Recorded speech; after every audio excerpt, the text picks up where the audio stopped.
Il y avait des moisissures qui étaient plus ou moins, on va dire, profondes, hein. C'est-à-dire que le principe de la moisissure, c'est que ça attaque l'émulsion en fait, de la pellicule.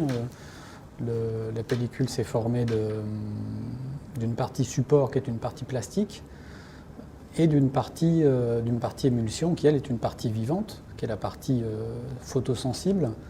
Et en l'occurrence, chez Kodak, c'était fait avec du bœuf.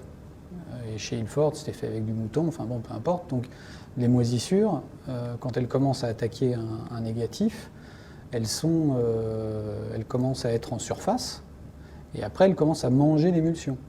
Et une fois qu'elles ont mangé l'émulsion, tant qu'elles sont en surface, on arrive à les traiter avec des procédés d'immersion ou même avec des procédés de restauration numérique. Mais une fois qu'elles ont mangé l'émulsion, il n'y a plus rien à faire.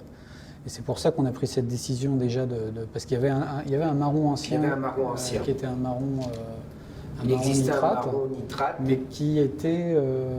lui, il était pas conforme. Il était surtout très dur. Très dur. Au niveau du contraste, il avait dû être tiré à la va-vite. Ouais. Et complètement instable, c'est-à-dire que les tirages à l'époque étaient souvent... il y avait des mouvements un peu dans tous les sens. Mais il nous a quand même servi justement pour les parties qui étaient... On avait des débuts, des fins de bobines qui étaient tellement moisies qu'il a fallu reconstruire certains débuts et fins de bobines avec ce marron ancien. Donc en fait, on est parti d'un marron récent qui a permis de sécuriser photochimiquement, le négatif, et un marron ancien qui nous a servi, qui avait été tiré avant que le négatif soit autant décomposé et autant moisi. Et ça nous a permis de récupérer des débuts et de fins de bobines qui étaient vraiment dans un état catastrophique avec des parties entières d'images qui manquaient. Et ça, c'était assez pénible au niveau de raccorder tout ça à l'étalonnage. C'est souvent les 2-3 derniers plans qui avaient payé. Ouais. Et parfois des trucages qui sont des émulsions différentes et qui ont parfois tendance à vieillir plus vite et moins bien. Puisque on n'était pas là on était sur des contre-types en fait, des troisième génération, et du coup c'était des émulsions qui tenaient moins le coup que les émulsions sorties les négatifs. Mais il y avait des plans qui étaient peignés, ce qu'on appelle peignés, c'est-à-dire série de rayures qui se voyaient beaucoup dans les basses lumières et sur lesquelles il y a eu un travail de complément de restauration. Et il y a eu un gros travail de restauration justement pour améliorer aussi ces passages-là qui étaient, où il y avait eu vraiment certains passages ou certains plans qui avaient vraiment été vraiment peignés. Et ça, c'est très compliqué à gérer. Puisque c'est pas une rayure, c'est une série de rayures qui peut prendre la moitié de l'image, voire parfois toute l'image. Et qui peut bouger.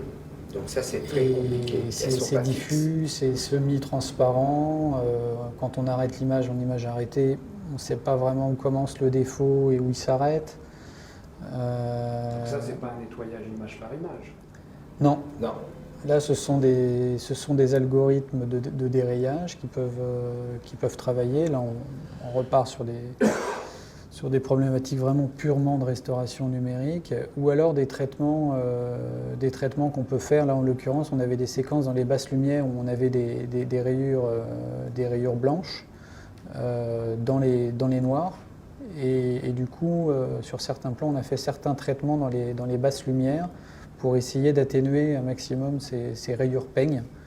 On peut les atténuer, mais on ne peut pas les enlever. Exactement.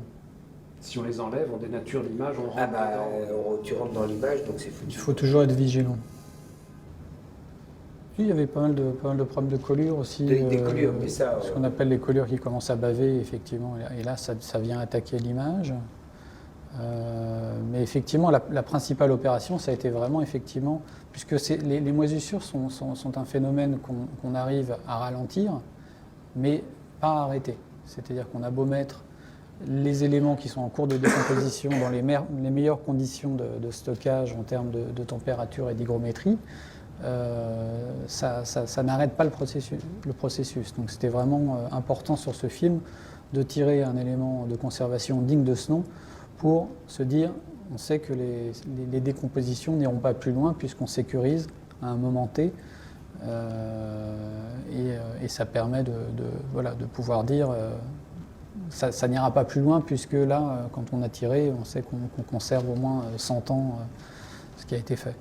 Après, effectivement, il a fallu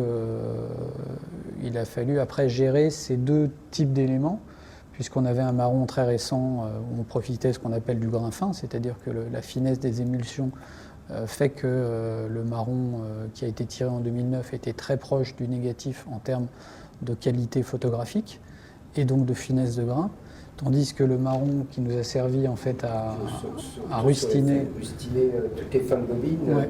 Le grain était voilà. plus important. Quoi. Plus important et photographiquement on sentait une perte, une faiblesse, une et perte, puis des problèmes de fixité. Dans les contrastes, une perte en fixité aussi. Et ça, c'était assez pénible au niveau de raccorder tout ça à l'étalonnage.